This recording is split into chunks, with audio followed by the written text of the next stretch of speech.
I think that's a good idea. So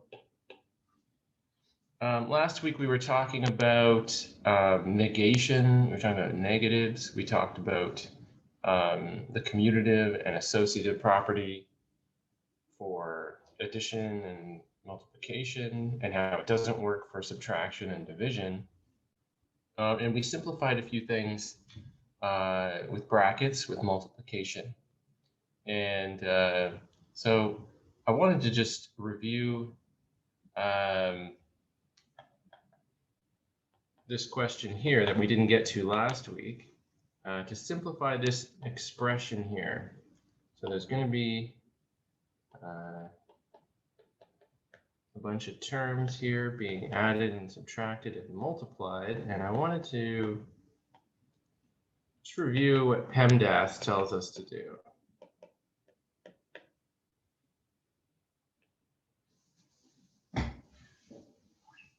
So you can use your chat bar, type in the chat bar, or you could put your hand up and suggest things verbally. But let's try to simplify this string of terms here into an expression without any brackets and with all the like terms collected. And we can talk about what like terms are too. But right now we have a lot of brackets here, and we have negatives all over the place. So what would be the first thing that we simplify here?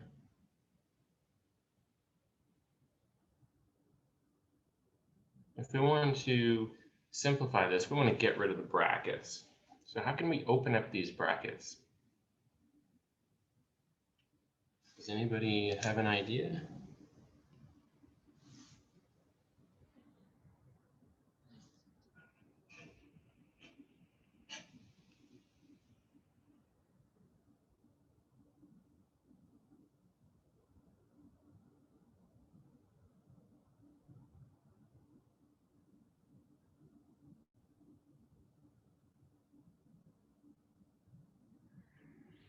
Okay, well, one thing we did talk about last week, which was important, is the distributive property.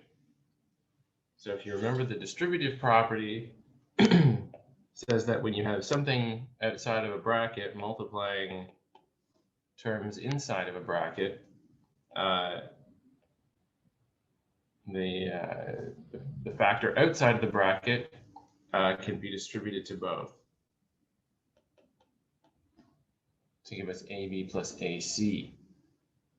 That would be the act of multiplying this term inside of a bracket. And then we can, excuse me, then we can write the expression without brackets. So the first thing I want to do, if I want to get rid of these big square brackets here, those big square brackets are there because this negative is here. Those big square brackets are telling me there's something out front that is being multiplied into the brackets. So otherwise they wouldn't need to be there. So the distributive property says I can take this negative out front and multiply it into these two terms. So we have, how many terms do we have here? We actually have two terms inside the bracket, because things that are multiplied together are terms. So we can distribute this negative to each one of these terms. And remember, that's the distributive property.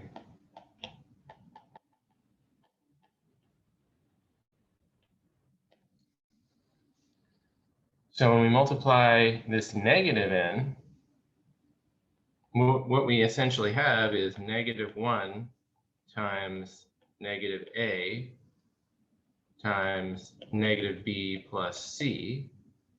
Now this looks like I'm adding more brackets, but I'm just doing this to show you what we're doing with the multiplication.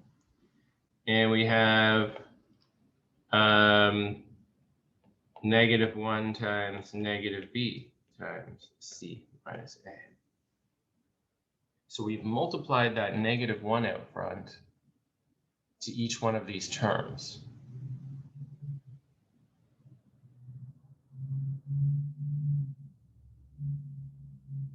So now that you see, we can start to multiply each individual term together here.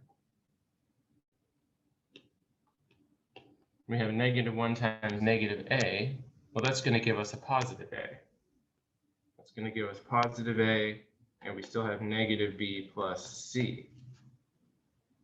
And just the same, -1 times -b is going to give us positive b and times c minus a. So this is what multiplying in the negative did. And now we have a case that actually looks more like the distributive property now that we've cleaned up that negative. So we go back and we say, okay, we're going to look at this distributive property and say, now we need to distribute the a and the b inside the bracket. So we're going to take the a and distribute it to the -b and the c. And we're going to take the b and distribute it to the c and the -a.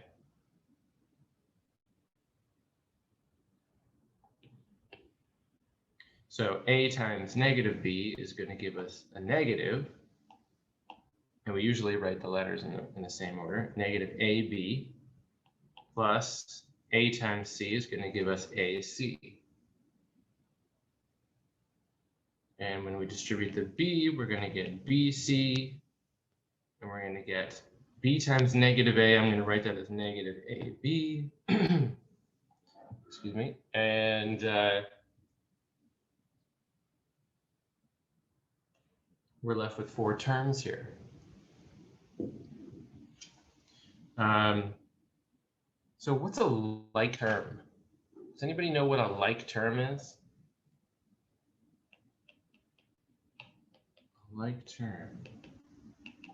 I want to collect all the like terms. What's a like term?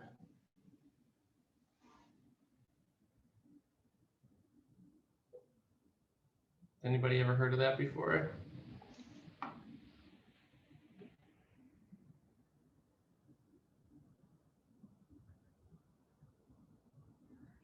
Okay, so it might be new. Sorry, Brian? I sure forgot what it meant. Okay, that's okay. So a like term means terms with the same variable. Terms with the same variable.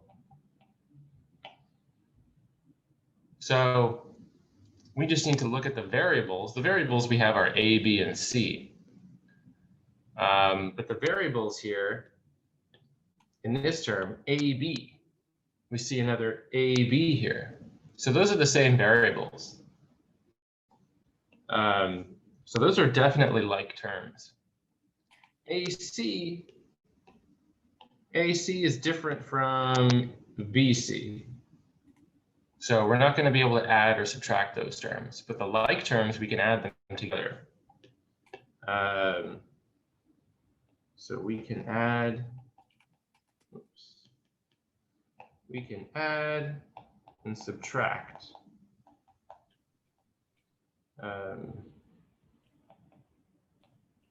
We can add and subtract these. So -ab and then minus another ab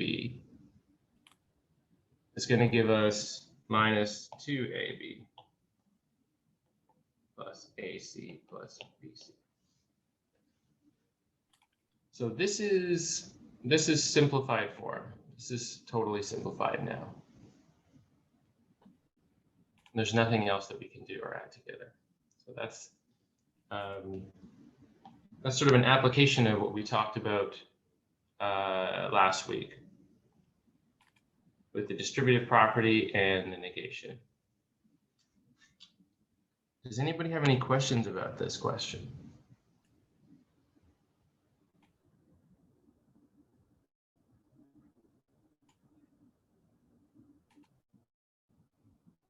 So Pemdas told me I needed to do what's in the parentheses first, but we didn't really have much to do in there. There's a couple different ways to do this problem. But I'll go back to another way later on. I'm just going to save my slide here.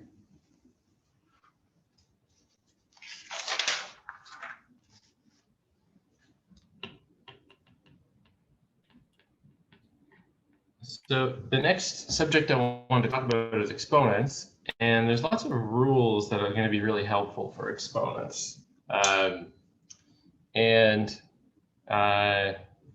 Exponents are really useful because they allow us to write multiplication in more compact form. So instead of writing 2 times 2 times 2 times 2 times 2 times 2, we can write 2 to the power of 6.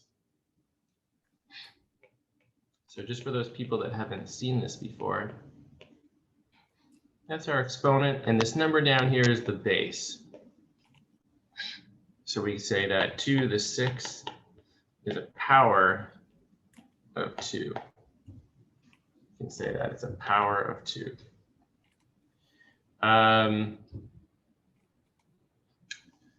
And we can establish what a square of a number means. When we talk about squaring a number, it means it's a number multiplied by itself. So a squared is equal to a times a.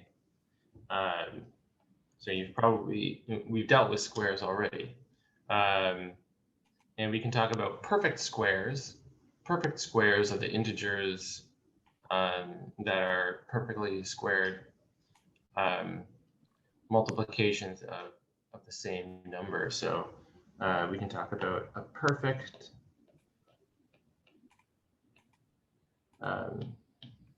can't write today. A perfect square is an integer. It's always an integer, and that's the integer 1, 4, 9, 16, ... And there's an infinite number of those perfect square numbers that are integers here.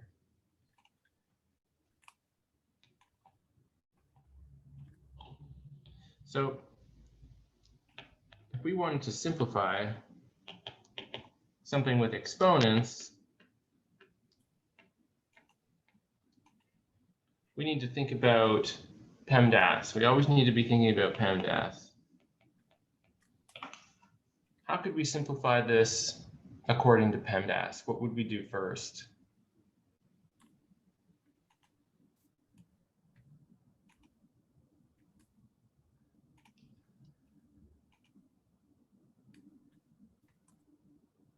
Well, Pemdas tells me do parentheses first, but there's no parentheses. So then it tells me, okay, do exponents next. So we do have an exponent. So in the second term here, I would evaluate this exponent because we know what 2 to the power of 2 is. We can say 2 to the power of 2 is 4. And then Pemdas tells me, well, I need to do multiplication or division next. Those are both sort of grouped together, but we don't have any division. So multiplication, 5 times 4 would be 20. And then we can do our subtraction, because that's all we have left. So exponents are the first thing after parentheses that need to be evaluated.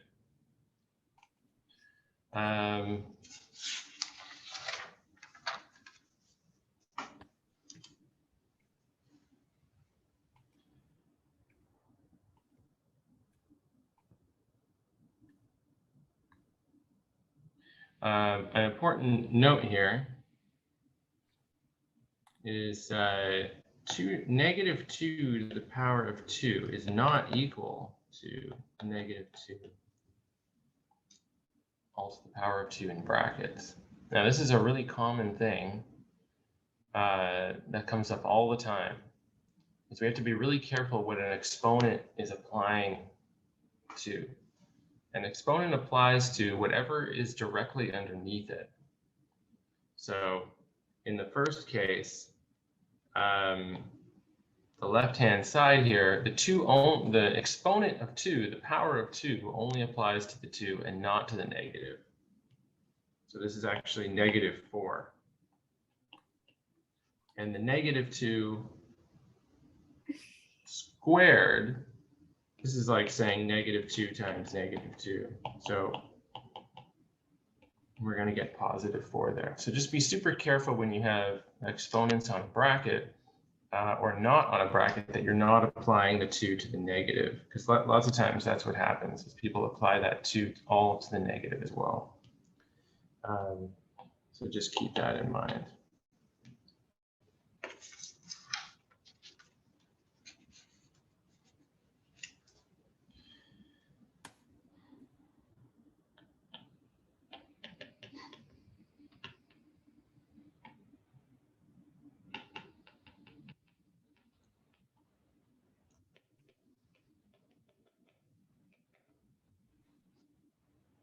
Another thing we can do is substitute values in for x. And how many people have seen that before? Where we substitute a value in for a variable.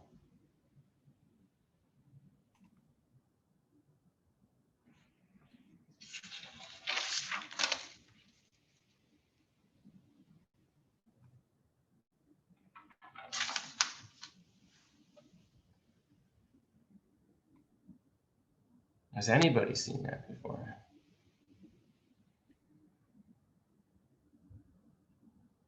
Okay, so this is interesting because we're told to evaluate, to find the value of 2x plus 5 squared. So there's a variable x, so we can't evaluate something that we don't know the value of. So they're telling us when x is equal to 3. So we're going to make a substitution. So whenever we make a substitution, I like to put brackets around whatever I'm substituting in. So now instead of x, I have a 3 there. So we say we've substituted 3 in for x. Sometimes they say plugged 3 into the equation. So I might just say either one of these things. So from here we can think about Pemdas. So Pemdas says, well, do what's in the parentheses first. Okay, well, I can do what's in the parentheses. We have a multiplication in there and an addition. So 2 times 3 is going to give me 6 plus 5 all squared. And 6 plus 5 is 11 squared, which is equal to 121. So there's going to be questions in the back of the chapter that are going to ask you to substitute values in for a variable. So this is exactly what they're talking about. So I'm glad we went over that today, because that's an important thing you're going to need to know to do these practice questions.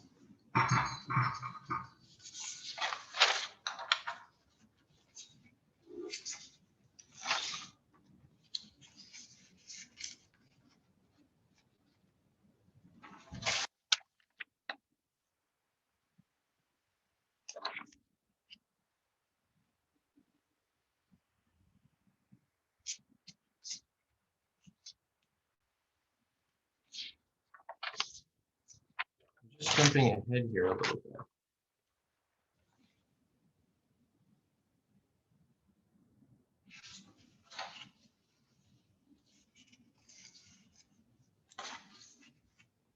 So we need to talk about, what happens if we get, something like 1/7 all to the power of 2.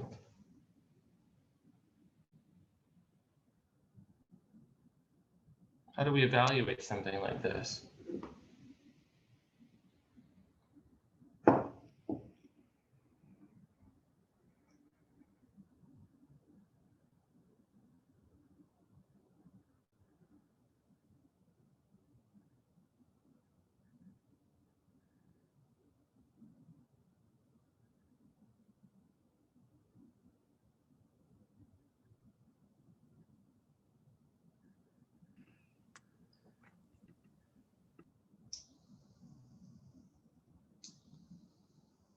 Well, what this tells me is that we have 1/7 and it's multiplied by itself. That's what it means to square a number here.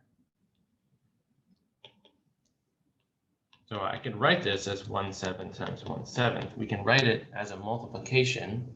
We wouldn't always want to do this, as if we had many, many terms together. If we had a high power and not just a power of 2, we wouldn't want to write these out like this. So let's just look at this for a moment. And we'll say, we know how to multiply fractions.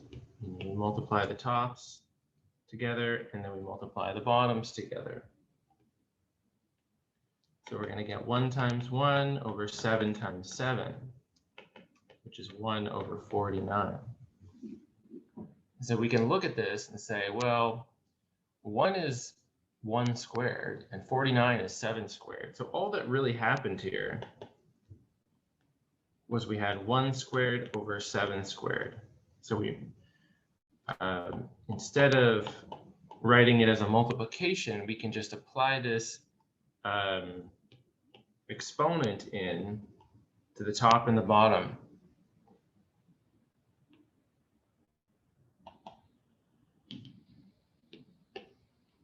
And write 1 over 49 that way, because we know what 7 squared is. So this is really helpful in that we don't have to write out all of the terms as multiplication. We can just apply that variable. So in general, if we have a over b all squared, it's going to be equal to a squared over b squared. Just the same as if we have a over b all to the power of 10 or something, we're going to have a to the 10 over b to the 10. And what they like to do in the book is say, well, we can just imagine any number. So we're going to say n.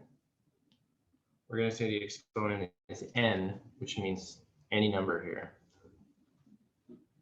So we can just apply that in like that.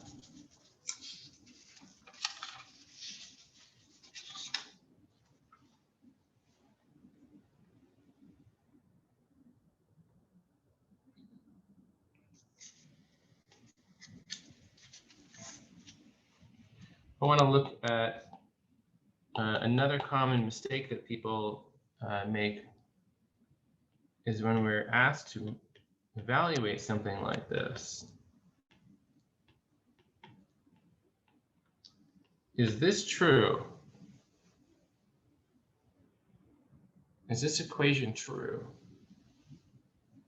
I've already said it's a mistake, but we got to figure out why it is a mistake. If we have 5 plus 6 all squared, why isn't that equal to 5 squared plus 6 squared?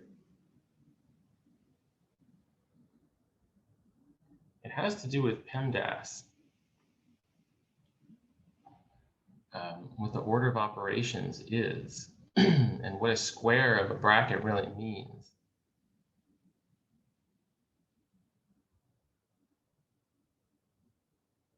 If you look at what a square of a bracket is, that's like saying 5 plus 6 times 5 plus 6. And the right side, well, we know what 5 squared is. 5 times 5 is 25. And 6 times 6 is 36. But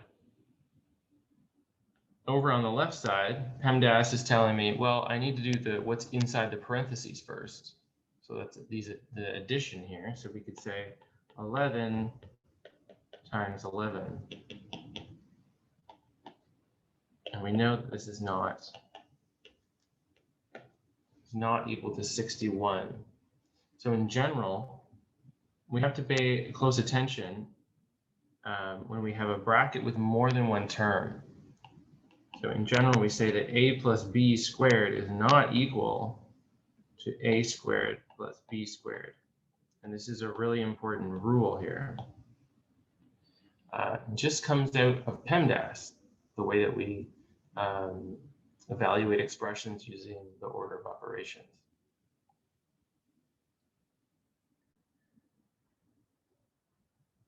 Are there any questions about that?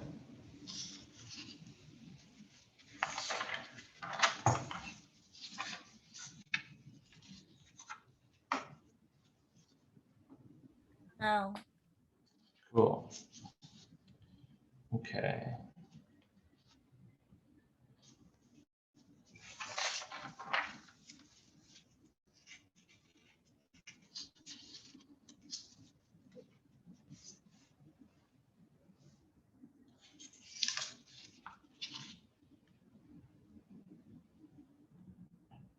Just gonna save my slides here.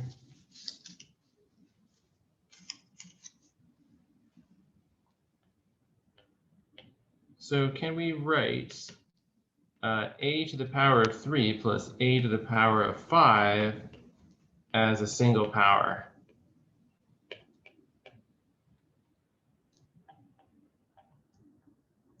As a single power of a. How do we evaluate something like this? A to the power of 3 times a to the power of 5.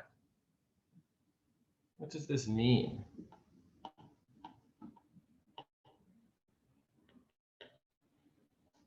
How many a's do we have here?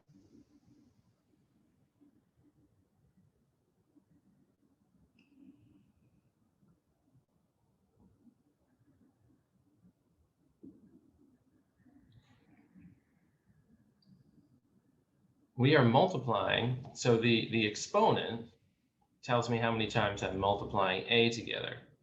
So the first exponent, a to the power of 3, that's just like saying a times a times a. I'm just going to put brackets around that just for fun. The second exponent, a to the power of 5, tells me I'm multiplying a together 5 times.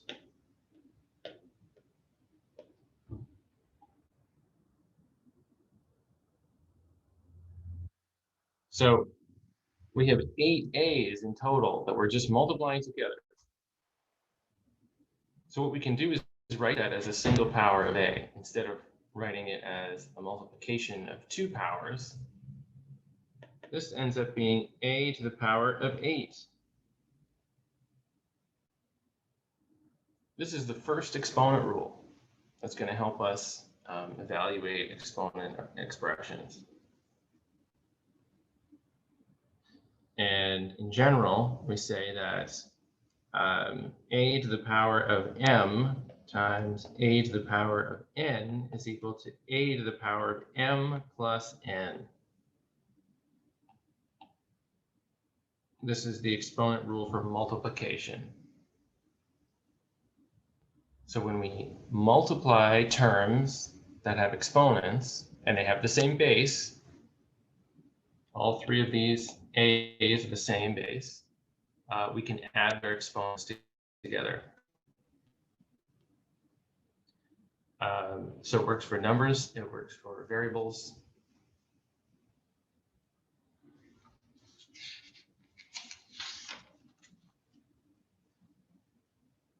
So if we had something like 5 to the power of 17 plus 5 to the power of 17, this is a different situation here. This is an example from the book.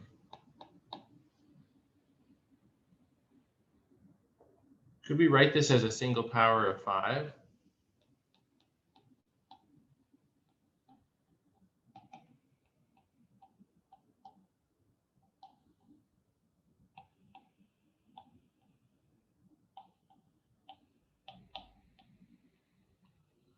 How could we write this as a single power of 5?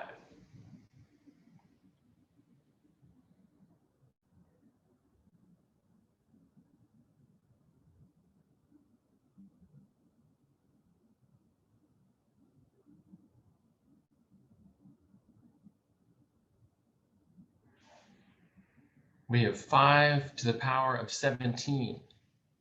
We have it 5 times here. How could we simplify this expression?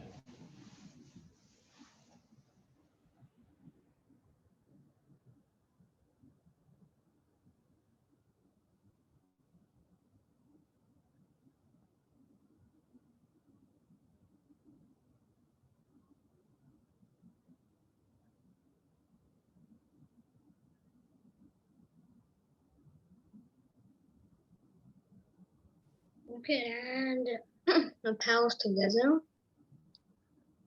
Okay. What do you mean by adding the powers? You mean adding 17 plus 17?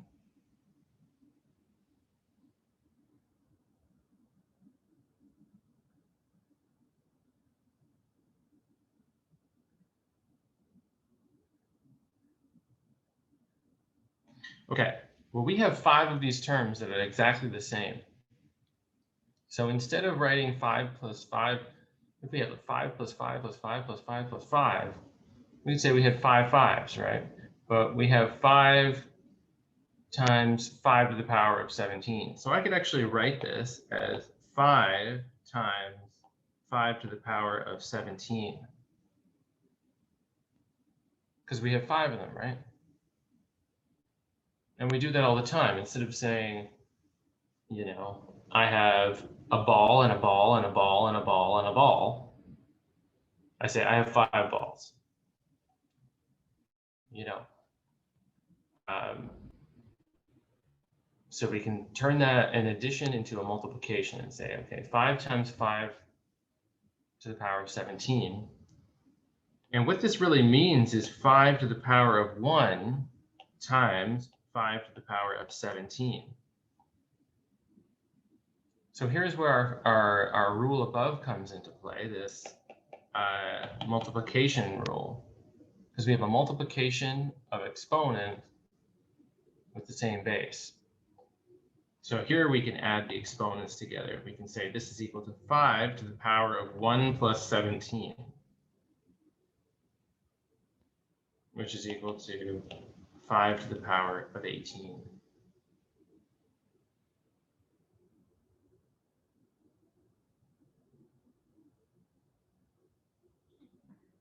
Does this make sense? Does anybody have any questions about this?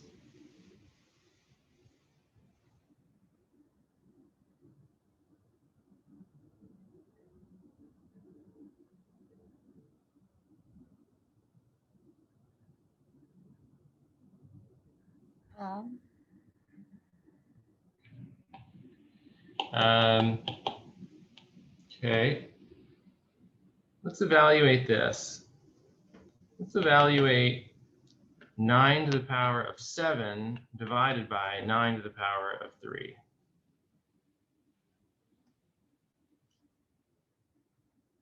This is a little bit of a review of division from last week as well.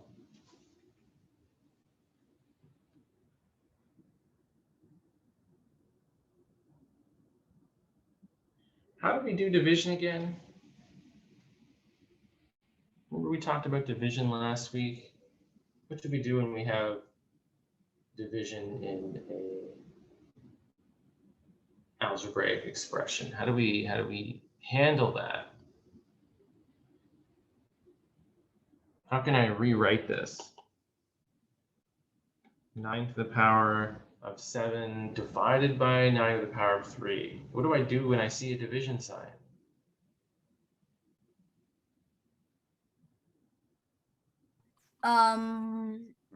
What you'll do is I'm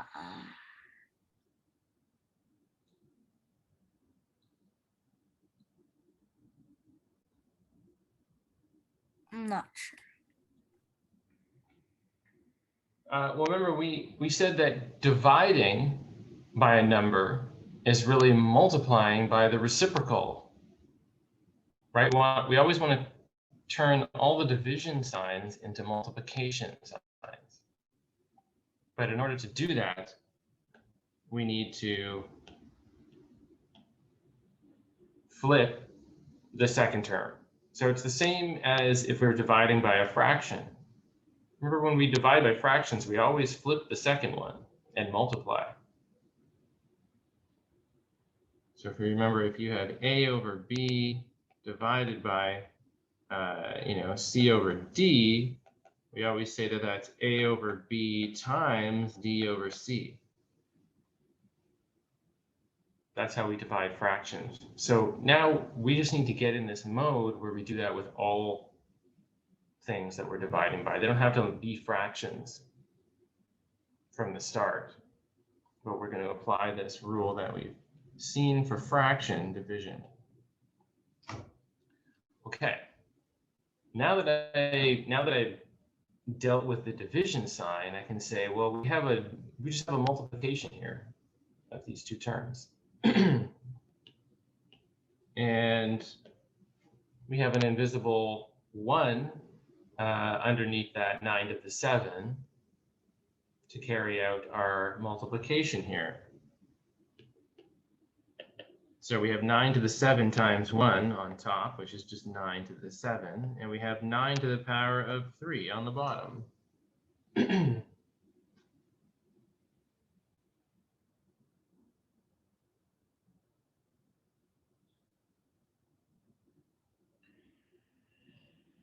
So here's where we get into the exponents. We want to simplify what this really means.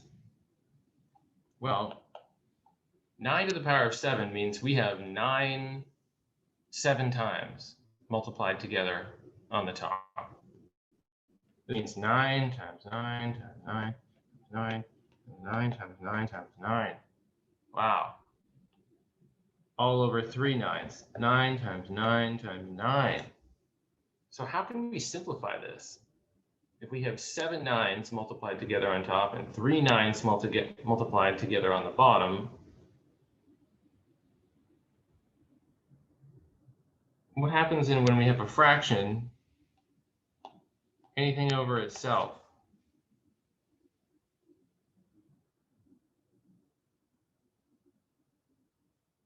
What is anything over itself equal to?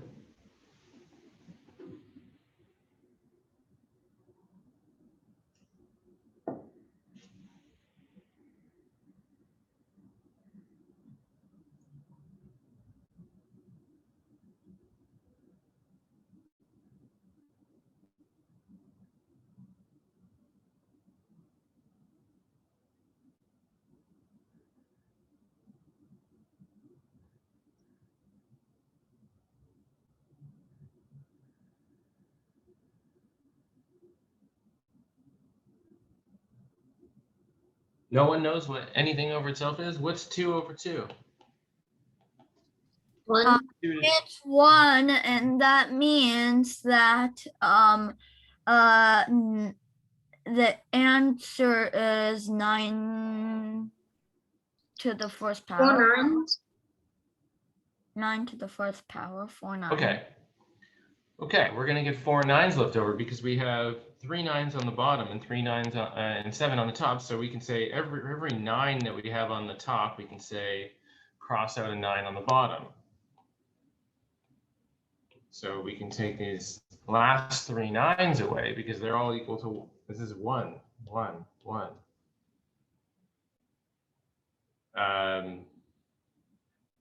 And perhaps, I could envision that as, we could have said using the, commutative property and the associative property, sorry, this is what is 9 over 9 times 9 over 9 times 9 over 9.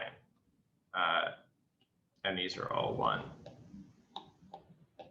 You could write it like that if we needed to see that. But basically, it's the same thing as just saying 9 to the power of 4. We get that way. We get that either way.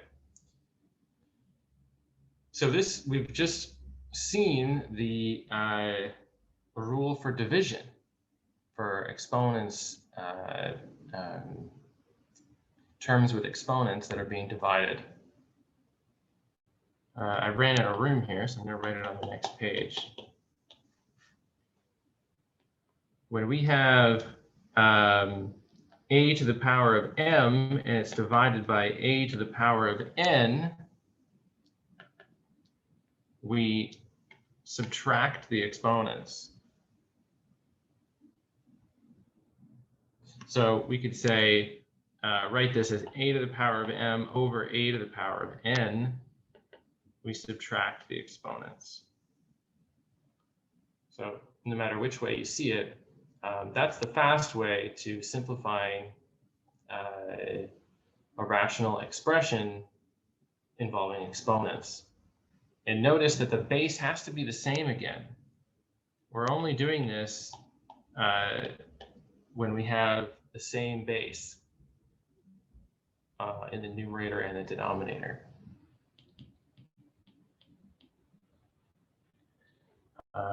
So if you had something like, 8 to the power of 315 all over 8 to the power of 2, you don't need to evaluate what 8 to the power of 315 is, because we have this exponent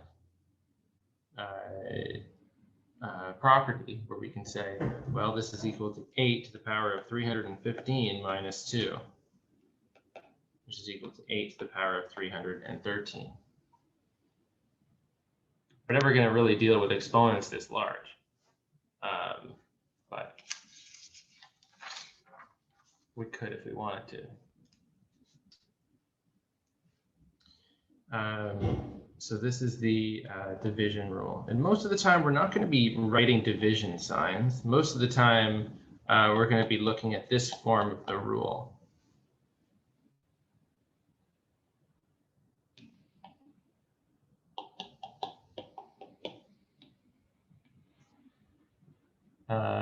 Here's another situation that's going to come up. What if we have 7 to the power of 5 all to the power of 3?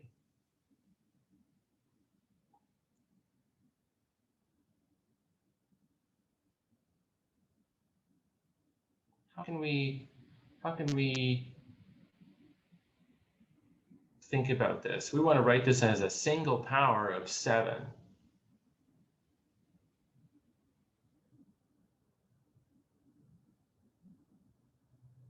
What does this mean? Have you thought about Pemdas?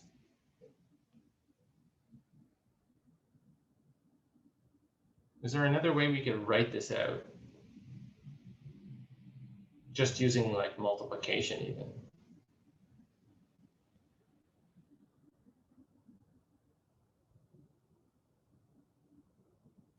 Can we have 5 times 5 times 5 with exponent?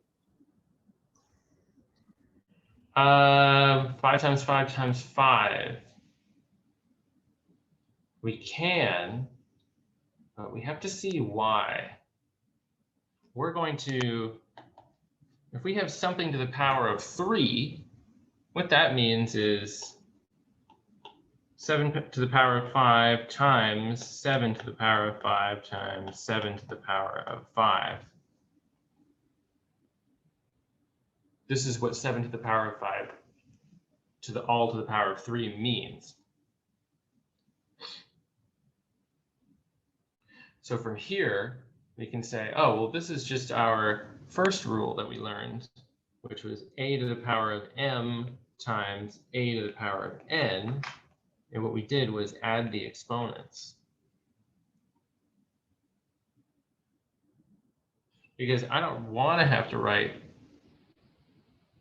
7 out 5 times, and then another 5 times, and another 5 times. I will, for the sake of showing us, 7 times 7 times 7 times 7, 7 times 7 times 7 times 7 times 7, and 7 times 7 times 7 times 7 times 7. Ugh. You only have to do this a few times before you realize, wow, exponents are a lot easier. This is equal to 7 to the power of 15. But we could have seen that if we'd used our rule up here. We could say, well, this is equal to 7 to the power of 5 plus 5 plus 5, which is equal to 7 to the power of 15. But in case we didn't see the rule, we would have had to write it out the long way. But what this says, in general, the rule is anything a to the power of m all to the power of another number n is equal to a to the power of m times n. So in this case, when we have a power raised to another power, we multiply the powers together.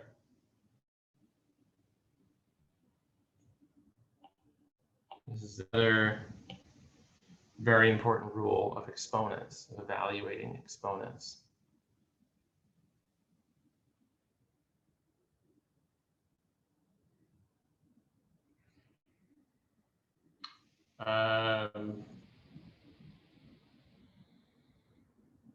Okay.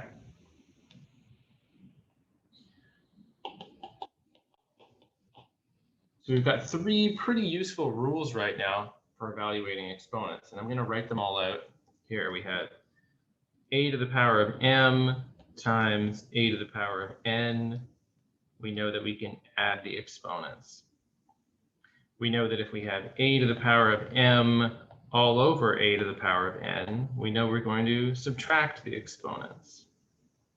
And we know that if we have a to the power of, I'm going to leave myself a little bit more room, a to the power of m all to the power of n, we multiply the exponents.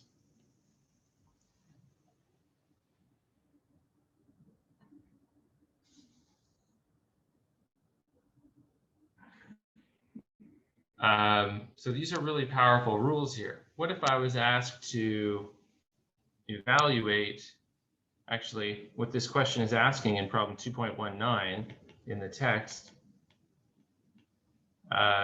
express as a power of 2. And they give an expression 2 to the power of 7 times 2 to the power of 8 divided by 2 to the power of 3. So we should be able to use these exponent rules that we've learned to evaluate this expression and to write it as a power of 2. Which rule can we use first here? We're not going to be really using Pemdas in this case, because Pemdas would say,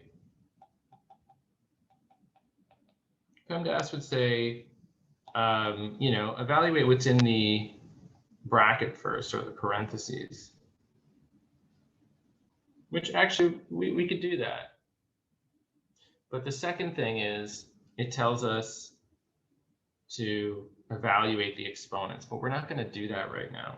We just want to express this as a power of 2. We don't actually want to evaluate what the number is. We want to keep it as a power of 2. Does anybody see an exponent rule in the left-hand side here that will help us to simplify this down to a single power of 2? Anything at all?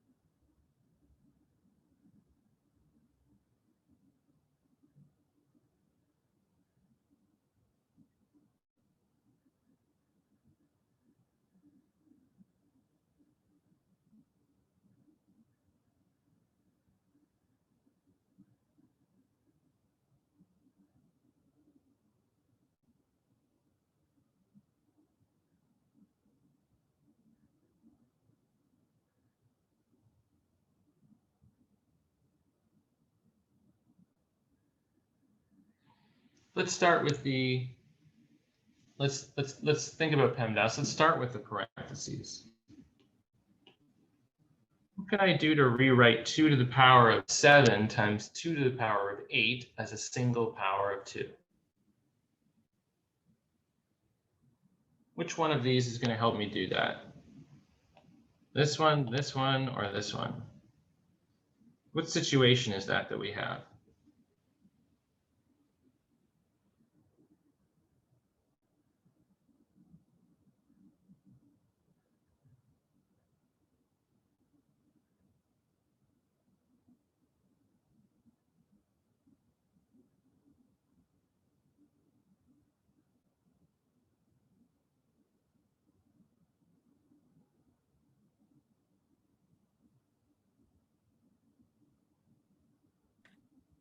You can you can maybe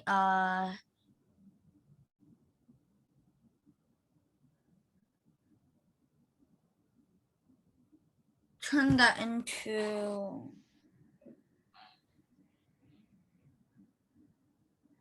like maybe you can turn that into a 2 to the power of 15 divided by 2 to the power of Okay, yeah. Let's just yeah, 2 to the power of 15. We're just looking at the first bracket there. That's exactly what it is. It's 2 to the power of 15.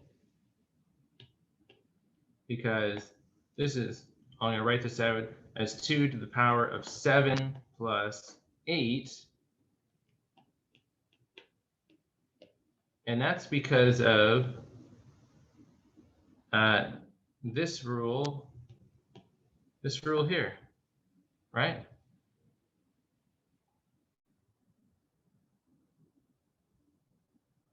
I should write that in green. That's the rule that we just used, because we have a base to an exponent times the same base to another exponent. So that's the situation there. And you're absolutely right. That's 2 to the power of 15. So now we have 2 to the power of 15 divided by 2 to the power of 3. So which situation do we have now from the ones on the left?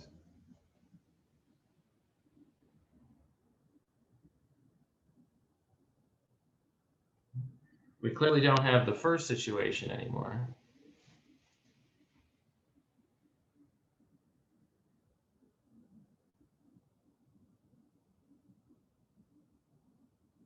The second one? The second one. That's what we have here.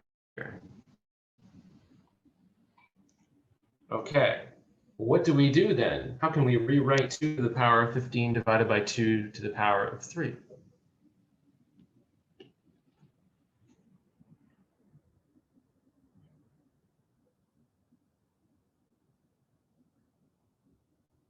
Using our second rule here.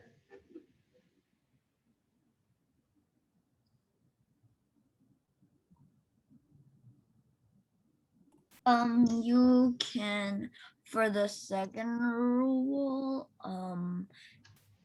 you could turn it into 2 to the power of 12, which is Right. So yeah, we don't need to figure that out. This is just 2 to the power of 15 minus 3. Because of our second rule there. We subtract the exponents when we have a subtraction. So this is going to be 2 to the power of 12. Exactly. So we use 2 out of 3 of our exponent rules here to write this, to express this as a single power of 2. That's all it was asking us to do. It didn't say evaluate. Didn't say what does this equal, just says express as a power of 2. So a lot of questions in the textbook are going to be like that. They're not actually asking you to find a number, but they want you to change the way that you write some mathematical expression and use the exponent rules to do that. Cool. Let's try another example here. Just going to save these slides here.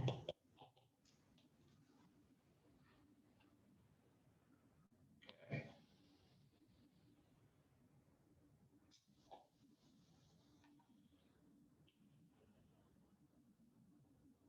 Sorry, I just have to rejoin the meeting here. My my iPad kicked me out. Yeah, just give me 1 sec here.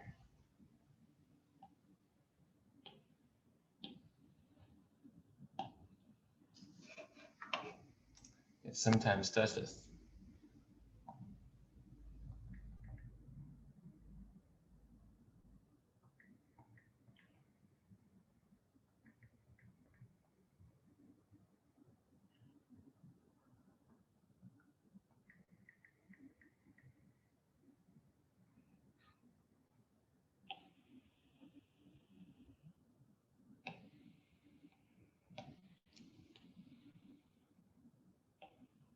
Okay. Sorry about that. Okay.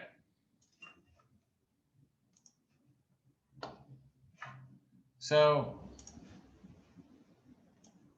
another example would be express as a single power of 2. Same idea. We have 2 to the power of 6 all to the power of 4 divided by 2 to the power of 7. So I'm going to write our rules again. We have a to the power of m times a to the power of n is a to the power of m times n. We have a to the power of m divided by a to the power of n is equal to a to the power of m minus n. Oops. This one is m plus n, yeah.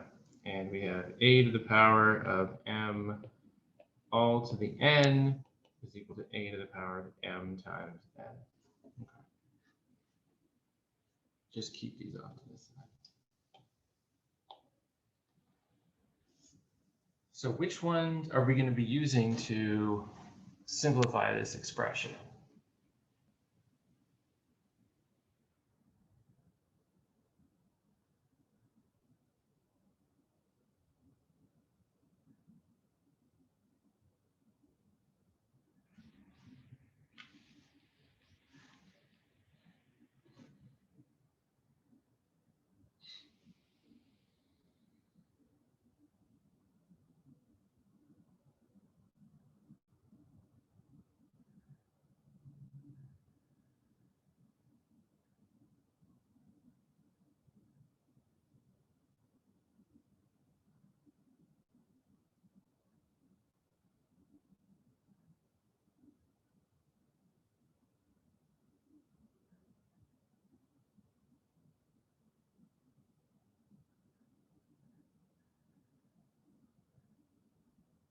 For this one, I guess what we can do is to turn it into 2 to the power of 24. Right, and that's for using this third rule here. We have 2 to the power of 6 times 4. And then after that, we could use the second rule to turn it into 2 to the power of, let's see, we can turn it into 2 to the power of 17, I think. Yep, because this is going to be 2 to the power of 24 minus 7.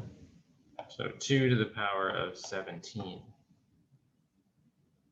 Using that second rule there. Cool. Does everybody see how this is happening? How we're using these rules to change how we, or to express this as a single power of 2? These would also be the rules that you'll use to evaluate them. We don't need to evaluate what 2 to the power of 17 is. Does anybody have a question about this?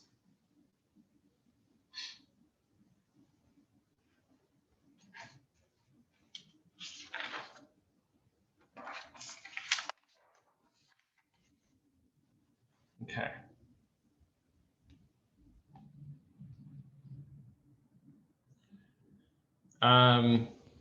I want to try one more question here where we are expressing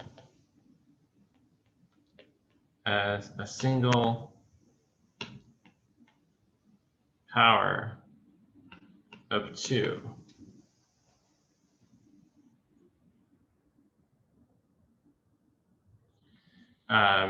If we have 4 to the power of 6 divided by 8 to the power of 2.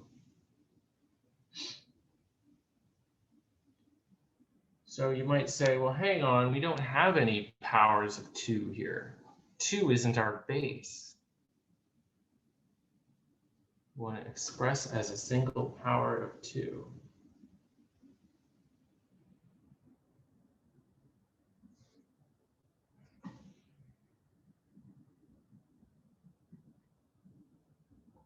We want to get these into powers of 2.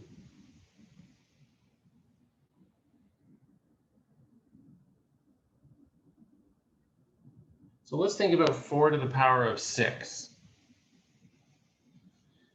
I want to get 2 as my base, but I have 4 as the base. What could we rewrite? Could we rewrite 4 as 2 to the power of something? 2 to the power of 2. 2 to the power of 2. Cool. So if I know that 4 is 2 to the power of 2, anywhere where I see a 4, I can substitute in 2 to the power of 2.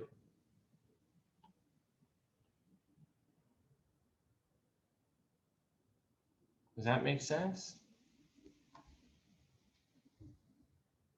Similarly, can I write 8 as 2 to the power of something? 3. 2 to the power of 3. So anywhere where I see an 8, I can always think, well, I know that's 2 to the power of 3. And then we have that exponent there. Sorry, the 6 looks like a B. Okay. So this is cool. Now we have powers of 2. So we have to just keep on simplifying this expression here. What do we do now? Which exponent rule are we going to use here?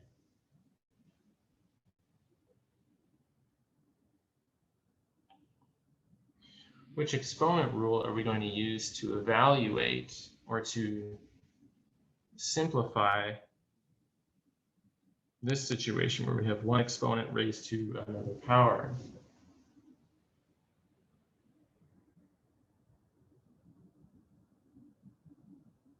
I can write them The again one here. where you multiply? The power? Yeah, the one where we have a power raised to another power and we multiply. You're right.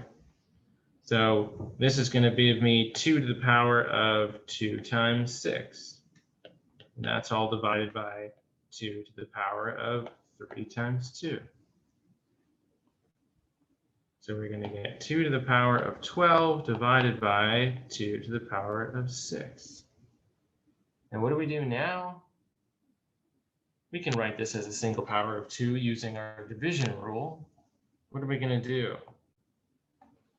It's going to be 2 to the power of what?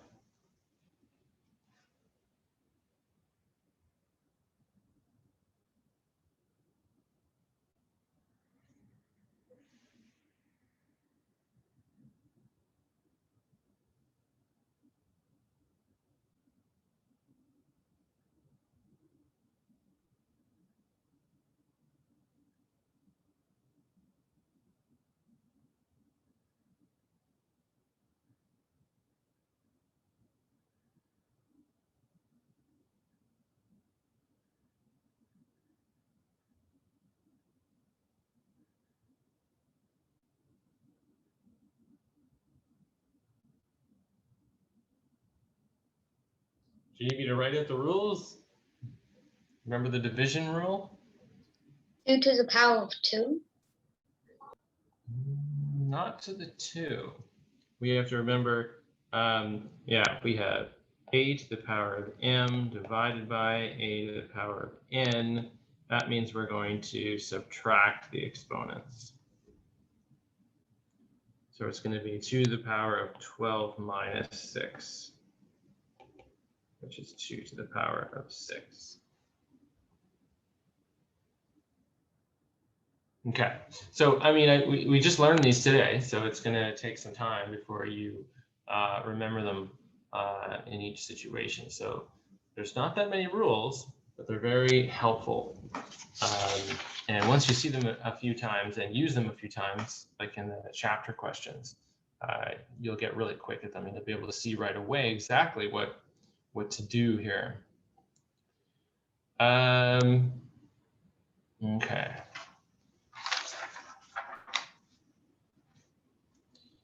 There's another couple of just general things about exponents that we need to talk about. What happens if we have a to the power of 0? What's anything to the power of 0? Does anybody know? Maybe not.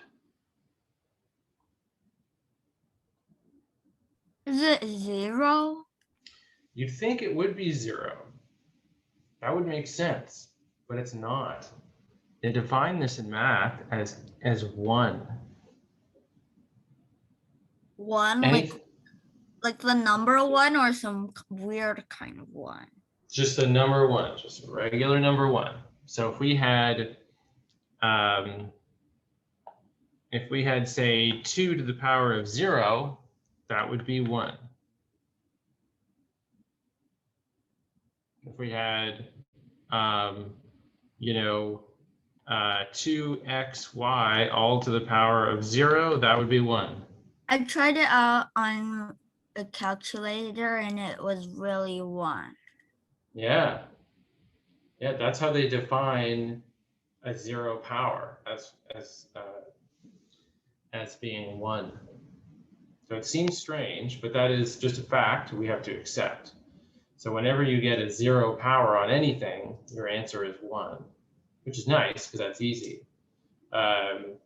You can have all sorts of complicated expressions. 3a minus b all over 5. Excuse me. All to the power of 0, it's 1.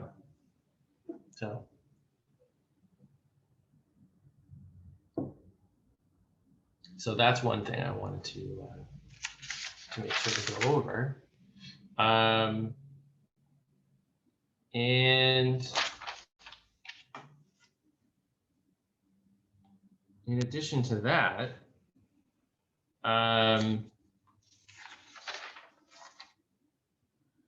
well, actually, I'm going to start a new slide for that because this is a big deal. We have to talk about negative exponents.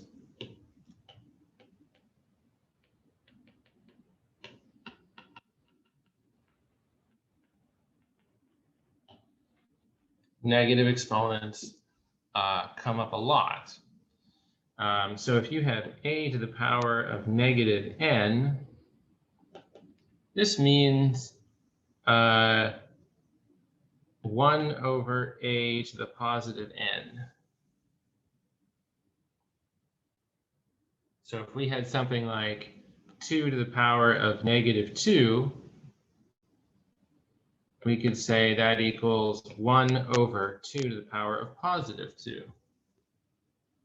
So we just flip the base.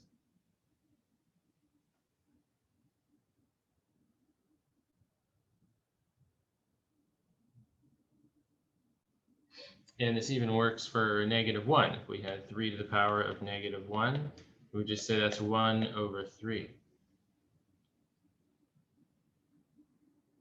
So, that's an interesting way of writing a reciprocal. If you wanted to say 1/3, you could say, well, that's 3 to the power of negative 1.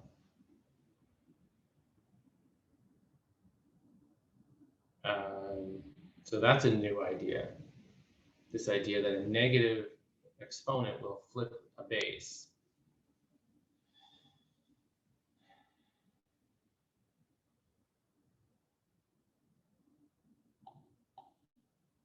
So we could use this in evaluating things. If I said 56 divided by 2 to the power of negative 3,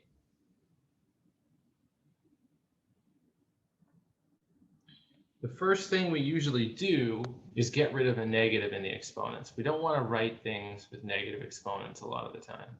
So it'd be nice if we could write it as a positive exponent. So I'm going to say this is equal to 56 divided by 1 over 2 to the power of 3.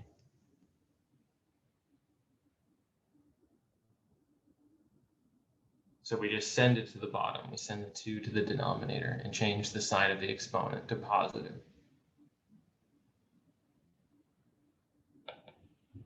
From there, we're using our other exponent rules here. Well, we don't have an exponent on 56, and 56 isn't the same base as 2. It's not base 2. So we're going to have to evaluate what 2 to the power of 3 is here. This is going to be 56 divided by 1 over 8. 2 to the power of 3 is 8. And then we remember our division rule. Remember, we always convert division to multiplication of the reciprocal. So we say this is equal to 56 times 8 over 1.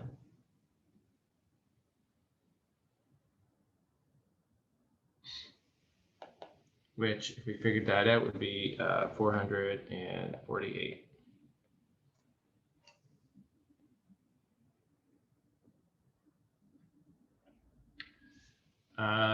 But let's think about, just going to save this slide. Let's think about a situation if we have 3 to the power of 15 times 3 to the power of -5 times 3 to the power of -4 times 3 to the power of -3. We don't have to convert all of these to positive exponents before we evaluate this. We can just remember our exponent rule for multiplication. A to the power of m times a to the power of n, where we add the exponents. So we can use the same rule and say, okay, I know that this is 3 to the power of 15 minus 5 minus 4 minus 3. Technically, what I should do is write this out as additions. So this is plus minus 5 plus minus 4 plus minus 3, which is the same thing as saying 15 minus 5 minus 4 minus 3, just so we don't get confused here. This is still just this rule of multiplying exponents with the same base, where we add the exponents together. We add the powers.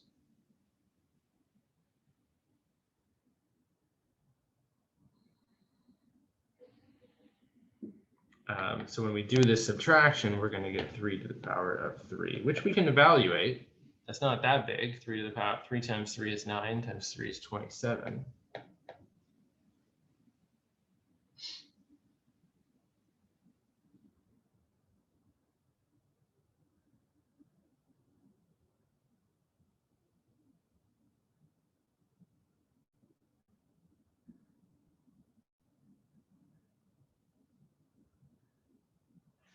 Okay.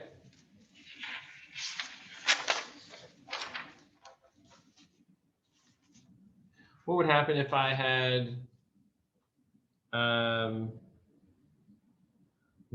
over 2 to the power of -3?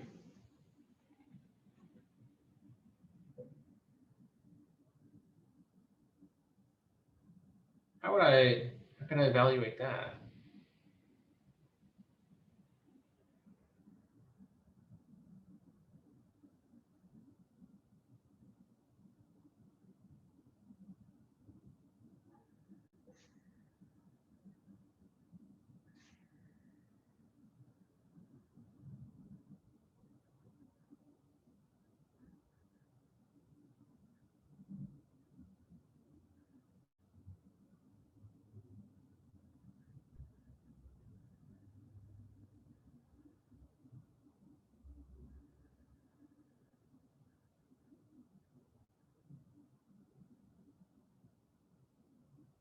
Okay. Well, we could do a couple of things here. With exponents, there's lots of times there's more than one way to write this. And it might help to write it using a division sign.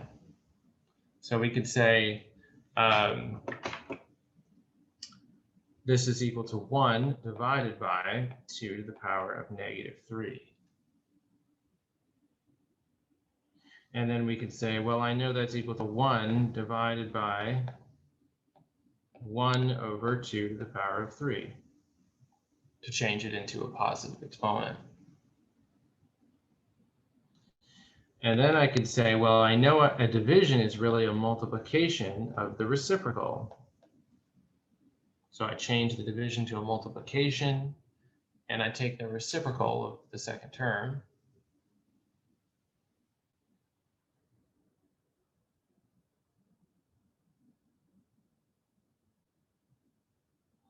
And now I have 1 times 2 to the power of 3, which I know is just 8.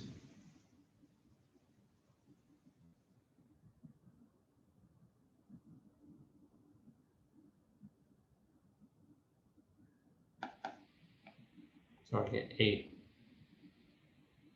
So really what we had, because 8 is 2 to the power of 3. So 2 to the power of negative, 1 over 2 to the power of negative 3 was actually equal to 2 to the power of 3.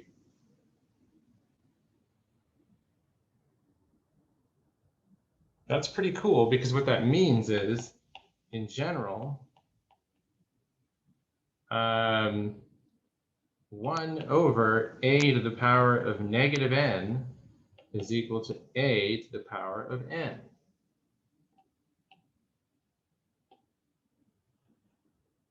So it's like the same rule we just had, but flipped. So we go back and say, we saw that a to the power of negative n is equal to 1 over a to the power of positive n. And similarly, we could say 1 over a to the power of negative n is just going to be a to the power of positive n. So it's the same rule, but it looks different. It's starting with the negative on top or starting with the negative on the bottom. But in both cases, the base with the negative exponent on it just changes positions. If it's in the bottom, it moves to the top. If it's in the top, it moves to the bottom. And you can change the sign of the exponent to positive.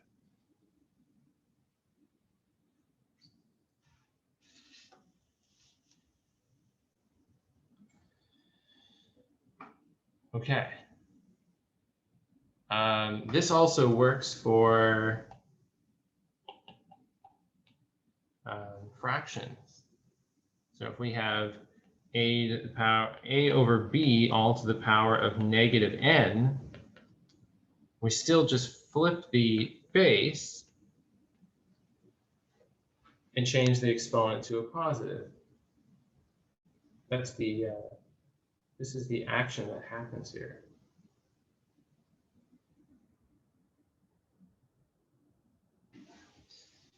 So if I look at an example here, evaluate 1 over 5 to the power of negative 3. I have to leave. Like Okay. in like 3 minutes. First. Okay.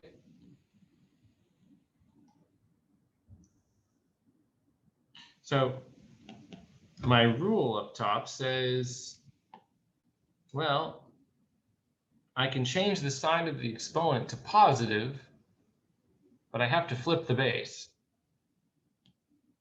So the first thing we do is we flip the base, 5 over 1. 1 over 5 becomes 5 over 1, and we can change the sign of the exponent to positive. And from here, we can just evaluate this, because this is equal to 5 to the power of 3 all over 1 to the power of 3. And 5 times 5 is 25, times 5 is 125. And 1 to the power of 3 is 1. So we just get 125.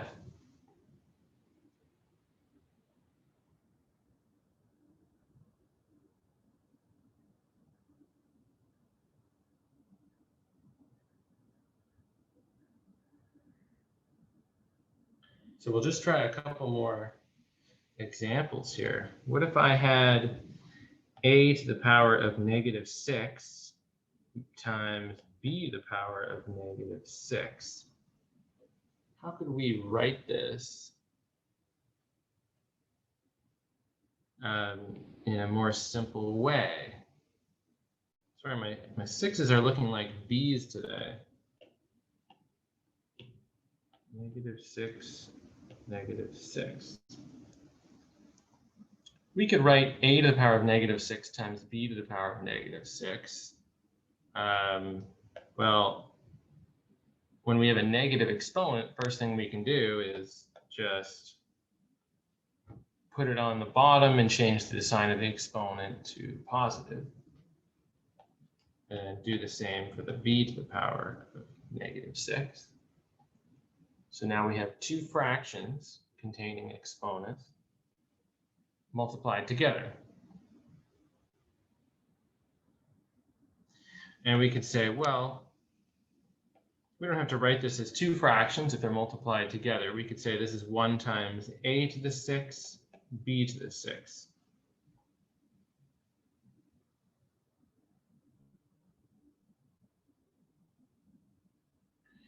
And if everything multiplied together is to the power of 6, we can just write this as 1 over ab, all in brackets, to the power of 6. We don't need to write two 6s. We can just write this is ab times, ab all to the power of 6.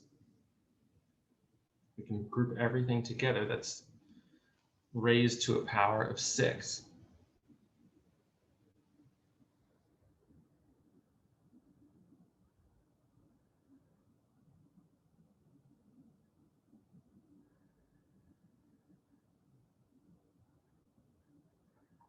And the last step we could say is, well,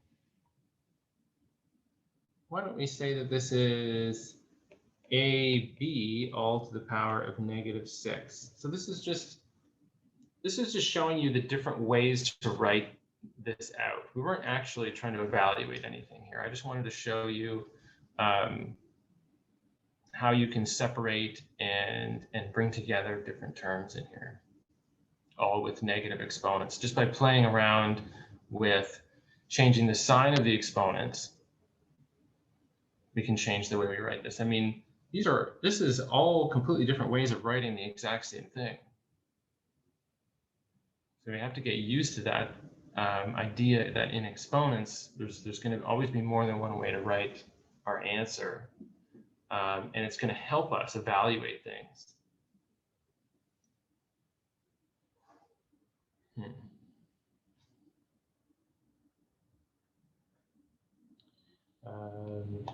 One more.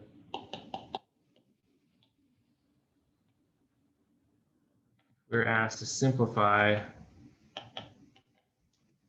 x to the power of 4, y to the power of -2, all times x to the power of -1, y to the power of 5.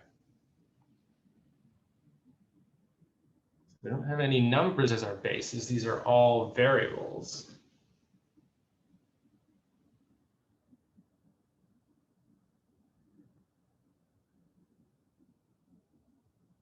So we haven't seen a case like this before, quite like this. What we're going to do is we're basically going to use the associative and commutative properties to rewrite the order of this, just so that we can see what's going on here. So remember, the associative property says I don't have to group these like this. If they're all multiplied together, I can just write this as x to the 4 times y to the -2 times x to the -1 times y to the 5. I can just take away the brackets because everything is multiplied together. And then I can change the order. So that's the associative property. I can say this is x to the power of 4 times x to the power of -1 times y to the power of -2 times y to the power of 5. So I'm grouping these based on, I'm rearranging them based on what their base is. Because if I have two exponents with the same base, I can use my exponent rules. And the first pair I have has base x, and the second pair has base y. So using my exponent rule for multiplication, x to the a times x to the b is equal to x to the a plus b, I can say that this is x to the 4 minus 1. And that's all multiplied times y to the negative 2 plus 5.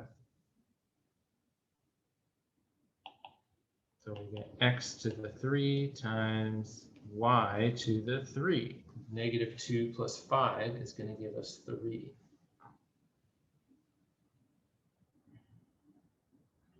And here we have the same situation as we had up there, but we don't have, actually, it's not the same because we don't have the same base.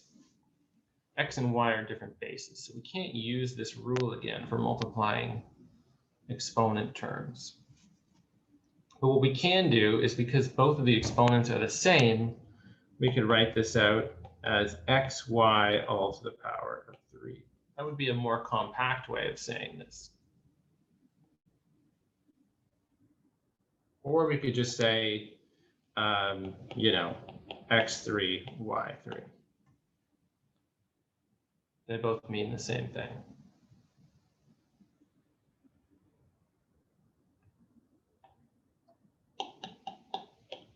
So we learned a lot of things today. We introduced a lot of rules here, exponent-wise. And so it's going to be really important to practice these rules and get them really down. And the faster you do that, the better able you're going to be able to handle any exponent problems. And we're going to be dealing with exponents for the rest of the course. They're going to pop up here and there in different forms, but the rules that we learned today are useful in any sort of exponent situation. So I'll be posting some questions again, like I did at the end of the chapter last week. And did people, how did people find the questions from last week in the text? Did everybody have access to the textbook? Does anybody need to get access and doesn't have it?